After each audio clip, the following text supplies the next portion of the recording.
प्रदेश में आर्थिक आपदा आई, हमने उस चुनौती का सामना किया।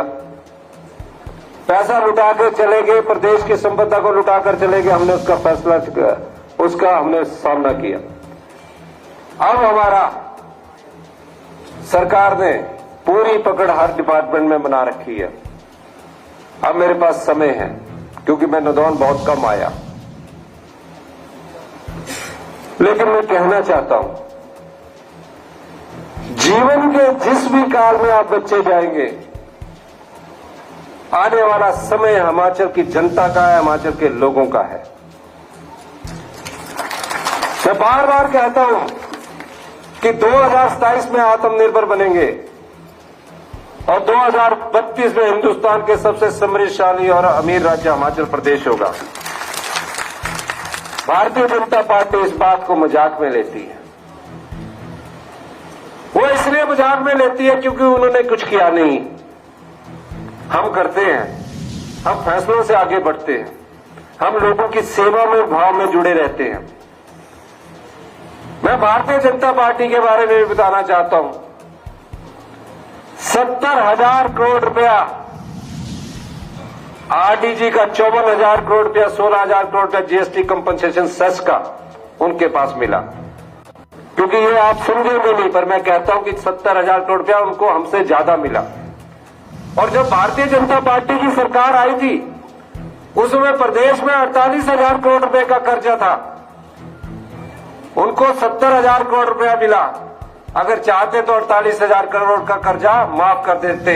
अगर हमें 70,000 करोड़ रुपया मिलता तो प्रदेश पर कोई कर्जा ना आ जाता। हमें कितना मिला? 17,000 करोड़ रुपया आरडीजी के रूप में मिला। आरडीजी क्या होती है, ये आपको समझना है। बच्चों को भी समझना है, बेटियों को भी समझना है, बुजुर्गों की। आरडीजी टैक्स जो राज्य से कलेक्ट होता है उसका बंटवारा है। अगर ये प्रदेश से 100 रुपया टैक्स कलेक्ट होता है, उसका 41 पैसे 41 रुपया का बंटवारा वो राज्यों को करते हैं और 59 रुपये वो अपने पास रखते हैं। अब जब 41 रुपये रखते हैं तो पूरे देश के राज्यों को उसका बंटवारा करते हैं। फिर वो देखते हैं कि हमारी आय कितनी है और हमारा खर्चा कितना है। आय और खर्चे का आकलन करने के बाद हमें एक ग्रांट देते हैं, जिसको बोलते हैं रेवेन्यू डेफिसिट ग्रांट। उस ग्रांट के आधार पर हमें एक्स्ट्रा पैसा मिलते हैं कि ये प्रदेश रेवेन्यू के हिसाब से सरप्लस नहीं बना था। वो एक संवैधानिक अधिकार है, आर्टिकल 275(1) का हमारा अधिकार है, जनता का अधिकार है, सरकार का अधिकार नहीं है। उसमें से हमारे हर साल 8,000 करोड़ रुपया काट दिया। कहते हैं कि आपकी सरकार ने ओपीएस दी, आप इस ओपीएस को बदल दो, हम आपको 8,000 करोड़ रुपए देंगे। मुझसे कई बार बात हुई, मैंने कहा मैं भी कर्मचारी का बेटा हूं। मैंने ओपीएस कोई राजनीतिक लाभ के लिए नहीं दी। जितने भी सरकारी कर्मचारी यहां हैं, राजनीति में मुझे फायदा तो 2027 के विधानसभा इलेक्शनों में होना था, तो मुझे 2027 में देनी चाहिए थी।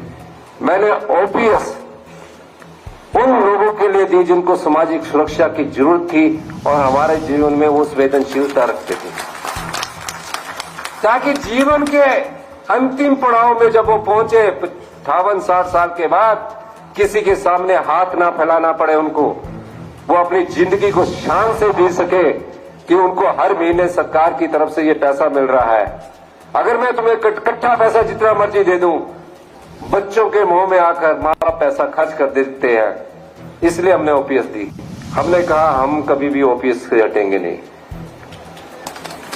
मैं आज भी कहता हूं कि भारतीय जनता पार्टी को सद्बुद्धि दें।